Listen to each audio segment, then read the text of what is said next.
O Senhor esteja convosco. Ele está no meio de nós. Proclamação do Evangelho de Jesus Cristo segundo João. Glória a vós, Senhor. Quando Jesus chegou a Betânia, encontrou Lázaro sepultado havia 4 dias. Betânia ficava a uns 3 quilômetros de Jerusalém.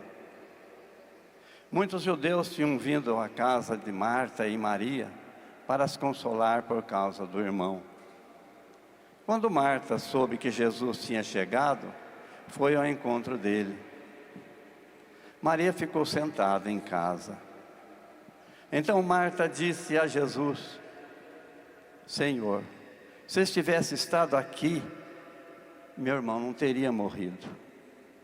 Mas mesmo assim, eu sei o que pedir a Deus, Ele te concederá. Respondeu Jesus: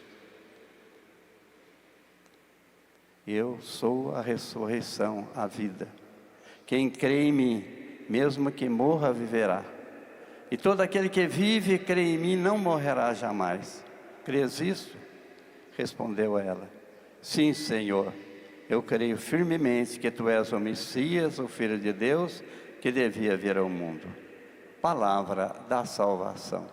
Glória a vós, Senhor.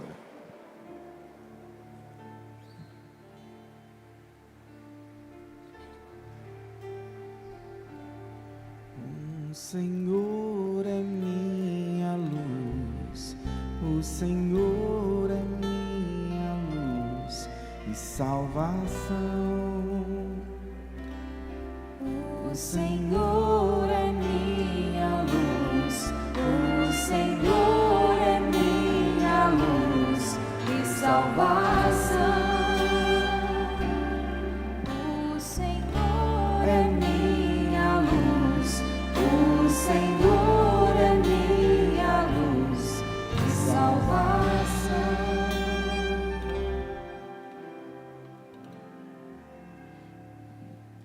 Eu sou a ressurreição e a vida.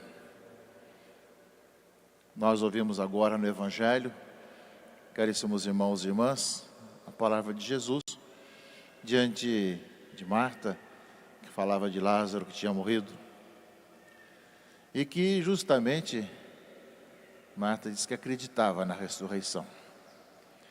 E nós, caríssimos irmãos e irmãs, estamos aqui justamente por isso, nessa certeza da vida que não termina com a morte, não termina no caixão, nem no lugar do sepultamento.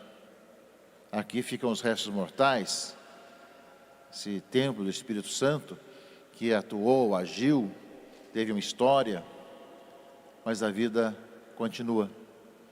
Nós cremos na vida que dura para sempre, nascemos para viver eternamente. E nós sabemos que a nossa vida, mergulhada no Cristo ressuscitado, nos dá essa garantia, que uma vez terminada a nossa caminhada, se os nossos olhos se fecham para as realidades do mundo, eles se abrem para a eternidade, para encontrar aquele de quem e de onde nós viemos, e que é a nossa casa, que é a nossa vida, que é a nossa pátria. A palavra do Evangelho lembra bem isso para nós. Jesus vai fazer voltar à vida Lázaro como sinal daquilo que deve acontecer na vida de cada um quando recomeça sua vida, quando se converte, mas também na certeza da vida que dura para sempre. É um sinal fortíssimo para aquele momento, né, trazer de volta alguém que já estava há muito tempo já sepultado, mas além de mostrar justamente a vida que é renovada, é também a certeza da vida que é transformada. Portanto, nós também cremos no Cristo ressuscitado e cremos que o Senhor nos reserva e nos prepara uma casa, uma morada no céu. E essa morada, meus irmãos e irmãs, é onde não haverá nem dor, nem sofrimento, nem dificuldades, mas a bem-aventurança eterna. E eu tenho certeza que o Monsenhor Jonas agora goza dessa bem-aventurança eterna. E ao mesmo tempo, as suas palavras estarão gravadas. Lembra a leitura de Jó? Para de gravar numa pedra, para que nunca se perca. Meu Redentor vive e um dia eu o verei face a face. Hoje, com os meios que nós temos, outros tipos de meios, também aquilo que o Monsenhor Jonas pregou com relação à vida eterna, estão gravadas para sempre. Tanto nas gravações feitas pelos meios de comunicação, como nos livros que escreveu, como também no coração daqueles que ouviram as suas pregações, tanto o povo de Deus, como também a comunidade, com o carisma que ele acabou fundando, que vai levar no seu coração gravados para sempre a fé desse homem de Deus, que marca um pouco do tempo da nossa história da igreja no Brasil. Como vários aspectos, vários momentos importantes, ele faz parte de um movimento que não foi planejado por ninguém, mas sim pela ação do Espírito Santo, que trouxe nessa região sudeste vários momentos de evangelização, que depois se espalharam pelo Brasil afora. E justamente essas palavras de pregação, as palavras que depois se transformaram também em situações, em comunidades, em celebrações, estarão gravadas para sempre. Sei que meu Redentor vive, e na minha pele eu verei face a face. É nesse aspecto, meus irmãos e irmãs, que nós celebramos a vida. Sim, nós choramos, sentimos a falta da presença física, sentimos o aconchego dessa presença. Isso faz parte do nosso sentimento humano. Sempre, quando vinha aqui justamente a Canção Nova, né, algumas vezes pude estar com ele, outras vezes, mesmo que ele não podia, devido à doença, telefonava, dando as boas-vindas. Uma amizade antiga, desde quando a família morava em nossa paróquia lá em São Paulo. Eu era estudante, bastante jovem, e pude assim conhecer um pouco da família, de que tinha um padre salesiano, justamente que era da família, mas sempre esse sorriso, que se de um lado nós sabemos vê-lo, as várias fotografias e vários encontros, e a sua própria voz, né, de que a alegria vai ressoar sempre em nossos corações, em nossa vida, nós sabemos que ele continua justamente nessa mesma dimensão, de poder justamente estar anunciando a salvação em Jesus Cristo, anunciando a vida, proclamando dentro de uma caminhada da igreja no Brasil, que marca a nossa história. Pelo menos essa fase, na década de 60 em diante, tem vários momentos importantes. Virão outros momentos, como também no passado, em outras regiões vieram outros momentos também, mas sem dúvida que a história da igreja do Brasil não pode ser escrita sem essa presença, né, do carisma de Monsenhor Jonas nessa época da história. Mas, além dos fatos, dos feitos, o que marca justamente é seu amor a Jesus Cristo. Se nós olhamos suas pregações, suas orações, suas celebrações, sempre esse amor a Cristo, e tudo vem de Jesus Cristo, e esse, ao mesmo tempo, desse amor a Cristo, o amor pelas pessoas, para que se salvem, para que ninguém se perca. Para isso ele doou a sua vida, entregou a sua vida, e justamente Deus foi atuando, e deu o carisma também de fundar uma comunidade, começar uma comunidade, além de tantos outros trabalhos, especialmente naquilo que se distingue bastante, que é a questão de comunicação, de continuar evangelizando através dos meios de comunicação à distância.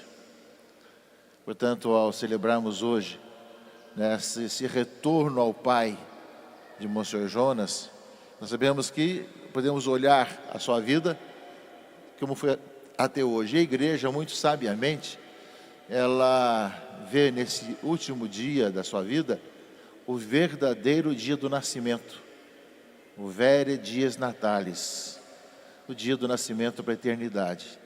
Porque nós olhamos toda a nossa vida e aí, justamente, quando nós nascemos, nós não sabemos o que nós vamos ser, mas quando nós nascemos para a eternidade, nós sabemos o que somos e o que fomos.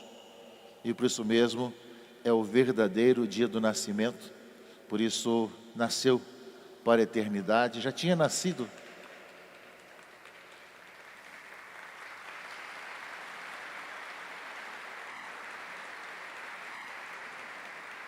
Já tinha nascido evidentemente no meio de nós, pelo batismo também, com um novo nascimento, mas a sua vida se tornou de alguém que deixou-se permear pela vontade de Deus, pelo plano do Senhor, e escreveu justamente com a sua vida: meu Redentor vive e eu o verei face a face.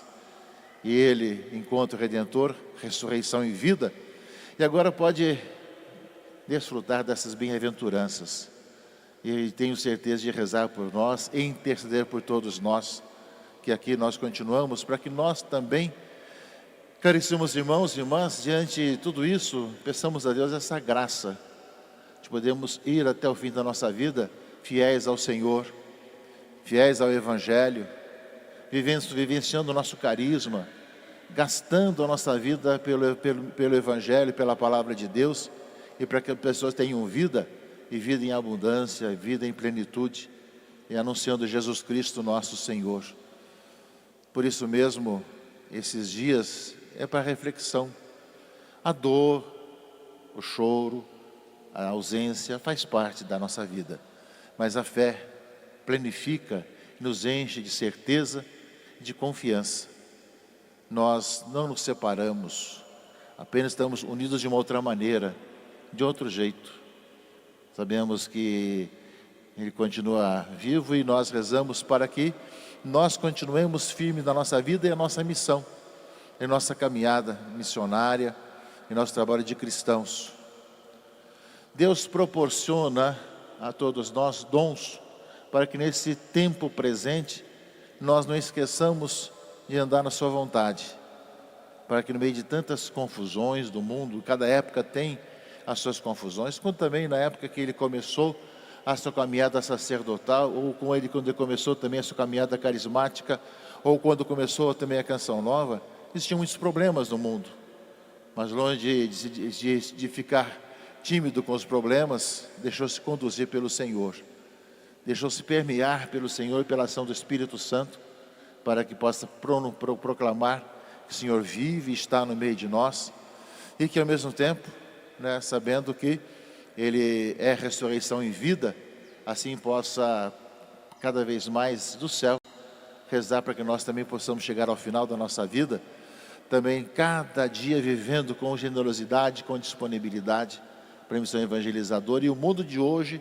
necessita de homens e mulheres que vivam com alegria, com generosidade, o carisma, a abertura à ação do Espírito Santo e a missão evangelizadora.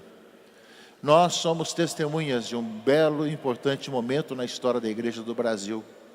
Nós somos testemunhas dos acontecimentos. Passemos aos filhos, aos netos, aos conhecidos, aquilo que nós experimentamos. E sem dúvida, são muitos depoimentos daqueles que escutaram as pregações, que conviveram com o Padre Jonas ou com o Senhor Jonas, e que permanecem nos corações, e que nós façamos a nossa parte de evangelizadores também hoje. E que aquele justamente que está junto de Deus, reze por todos nós, para que nós possamos ser fiéis e viver sempre mais, sem perder de vista a nossa direção final, que é justamente estar junto de Deus, e preocupar-se cada vez mais em poder contagiar o mundo com o bem e com a paz. Nós louvamos a Deus pela vida do Monsenhor, e nesse dia em que ele voltou para o Pai, abençoado, intercedendo Nossa Senhora, justamente quando ele volta para casa e quando ele parte para casa na vida eterna, sempre em dias marianos, possa ter tomado pela mão e levado para o seu Filho Jesus e tê-lo abraçado, dizendo: bem-vindo de volta a casa, e ao mesmo tempo a visão beatífica da Santíssima Trindade. Amém.